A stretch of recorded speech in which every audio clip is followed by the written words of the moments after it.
ભારતીય બંધારણના ઘડવૈયા ભારત રત્ન ડોક્ટર બાબા સાહેબ આંબેડકરજીના મહાપરિનિર્વાણ દિવસ નિમિત્તે ધારાસભ્ય શ્રી પંકજભાઈ દેસાઈએ પૂજ્ય બાબા સાહેબ આંબેડકરજીની પ્રતિમાને પુષ્પાંજલિ અર્પણ કરી હતી. પૂજ્ય બાબા સાહેબે આપેલા બંધારણીય મૂલ્યો સમાનતા, ન્યાય અને સ્વતંત્રતા આજે પણ આપણા રાષ્ટ્રના માર્ગદર્શક પ્રકાશ સ્તંભ છે. કાર્યક્રમ ખાતે સમાજના અગ્રણી અને પૂર્વ કાઉન્સિલર કાનાભાઈ, પૂર્વ કારોબારી ચેરમેન શ્રી પરીનભાઈ, અગ્રણી ચંદુભાઈ, રવિભાઈ, ભોપાભાઈ, અજયભાઈ, સંગઠન પ્રમુખ શ્રી વિરાગભાઈ, અનુસૂચિત જાતિ મોરચા અને સંગઠનના પદાધિકારીઓ મોટી સંખ્યામાં ઉપસ્થિત રહ્યા હતા.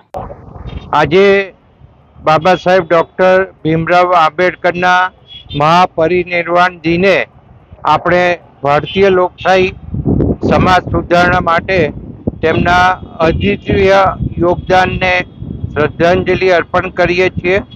બાબા સાહેબે આપેલા બંધારણીય મૂલ્યો સમાનતા, ન્યાય અને સ્વતંત્રતા આજ પણ આપણા રાષ્ટ્રના માર્ગદર્શક અને પ્રકાશ સ્તંભ તરીકે છે.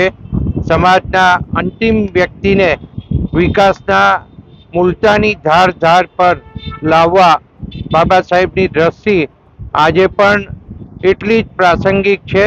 સમાજના દરેક વર્ગને સશક્ત બનાવવાનો સંકલ્પ આપણે સૌ વ્યક્તિગત અને સામૂહિક સ્તરે કરવો એ જરૂરી બાબત છે. રાજ્ય સરકાર અને કેન્દ્ર સરકાર બંને દ્વારા સામાજિક ન્યાય, શિક્ષણ, સ્કિલ ડેવલપમેન્ટ તેમજ આર્થિક સશક્તિકરણ માટે અનેક યોજનાઓ સરકારે અમલમાં મૂકી છે. મારો પ્રયાસ રહેશે કે આપણા વિસ્તારમાં દરેક વિદ્યાર્થી, યુવા, મહિલાઓ અને પછાત વર્ગોને આ યોજનાઓના પૂરતા લાભ મળે.